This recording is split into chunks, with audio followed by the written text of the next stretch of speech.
I think it is a very, very important point that what the central banks are doing is they're not buying gold, they're selling fiat currencies because they understand the difference between money without any counterparty risk and currency with counterparty risk. So what they're telling us is, hold on, this whole system is looking a bit dangerous. The gold price has been rising basically by foreigners, and we're talking about central banks, if you like, national wealth funds, ultra high net worth individuals in Asia and all the rest of it, well, a lot of them now, they're buying gold. And they're buying gold for the reasons which we've been discussing.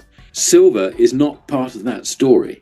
I would say that the futures and forwards markets are doing what they should do. Basically, it's speculators taking a view on where the price is going. I mean, they're looking at it. They are inevitably looking at it as gold is going up because you're accounting in dollars or whatever. Okay.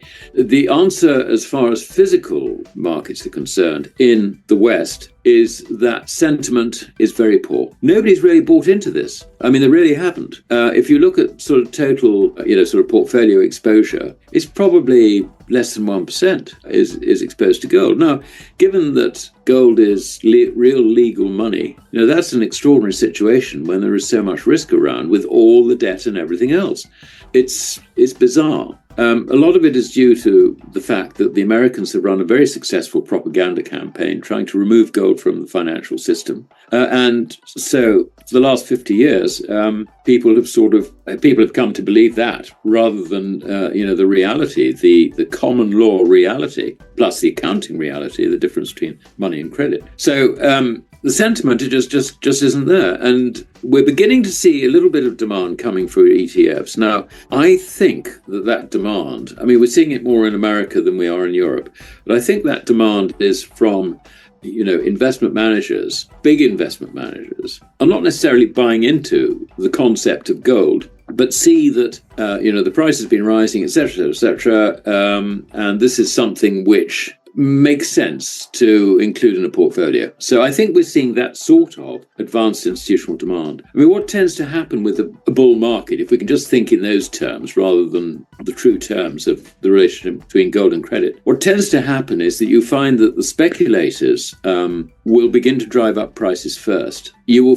then find that more serious players will then get in on the bandwagon, and the last people to play, the public, because they will have seen that something has risen and it's risen and it's risen and it continues to rise, and therefore you've got to buy it because it's obviously rising. It's obviously rising. This is the place to be, particularly if everything else is not looking good. So we haven't got that ETF thing, if you like, virtually at all, except for a few institutions who are beginning to adjust their portfolios. And I think that probably sums up the current situation. Gold has this additional factor that, ahead of the speculators, you've got central banks who begin to look at their reserves and the balance of reserves and all the rest of it, and they start adjusting things. Now, it is a common statement that the Central Bank of China, the People's Bank of China, has been buying gold. That's not the way to look at it. Actually, what they've been doing is dumping dollars. Now that, if you understand the difference between the two, it tells you something extremely important. And this is in common with all the other central banks. And remember, they've been told by Vladimir Putin, who's had his reserves stolen by us, don't trust the West, don't trust their currencies, buy gold. He's pretty much said that.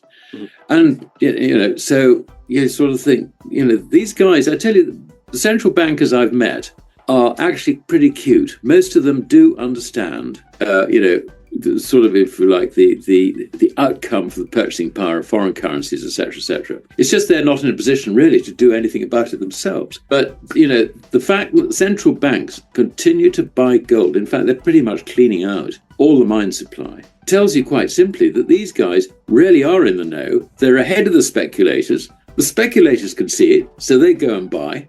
And, the poor old swaps and bullion banks find that they're getting squeezed. But I don't think we need to dwell on that too long. But no, I think it is a very, very important point that what the central banks are doing is they're not buying gold, they're selling fiat currencies because they understand the difference between money without any counterparty risk and currency with counterparty risk. So what they're telling us is, hold on, this whole system is looking a bit dangerous. It is extraordinary that here we are in, as you put it, a gold bull market. And the gold-silver ratio is looking at 89 times. I mean, normally I would expect silver to rise at about twice the rate, maybe slightly less than twice the rate that the gold price does. And it hasn't. Now, it has actually performed more or less in line with gold, but what's happened is that this is because the gold-silver ratio has remained very, very high. I think we've got a problem here because if you go way, way, way back, silver, obviously, I mean, you had currencies which were exchangeable for silver. Sterling was one of them, for example, until Isaac Newton came along and things changed a little bit then. And also in America, I mean, that was the initial currency there, the money rather, that was the initial money against which, banknotes or bank deposits or whatever were issued. It is no longer like that. I mean, in our lifetimes, we've seen silver coins. At least I have. I don't know how old you are. I'm not going to ask. But when coins, you had silver coins and copper coins, and those were two monetary metals. So we have to ask ourselves, okay, if we start moving towards a collapse in the purchasing power of currencies, which we are already, incidentally, are we going to be in a situation where silver is going to come back, let us say, for small transactions? I mean, silver in Britain was legal tender for up to 40 shillings, which was £2. So there was a legal tender involvement there. I suppose it's still the case, but £2 is absolutely nothing. If you go back to the gold standard, we could exchange £1 for one sovereign. So under those circumstances, 40 shillings was the equivalent of two sovereigns. Two sovereigns today is £1,100. Give you an idea as to how. So what's happened is that silver has effectively been devalued out of the monetary system completely through no fault of its own. But there is a huge shortage of silver, and somehow they're managing to manage the price. I think you need to be an industrialist, you need to be a specialist in understanding how technology is changing and how that affects, say, silver versus lithium and all the rest of it, and future uses, defense uses, which we're not really told about. I mean, this is a metal with huge properties. I mean, it is the best electrical conductor. It is an excellent biocide, and it's finding new applications the whole time. So this is a very, very precious metal.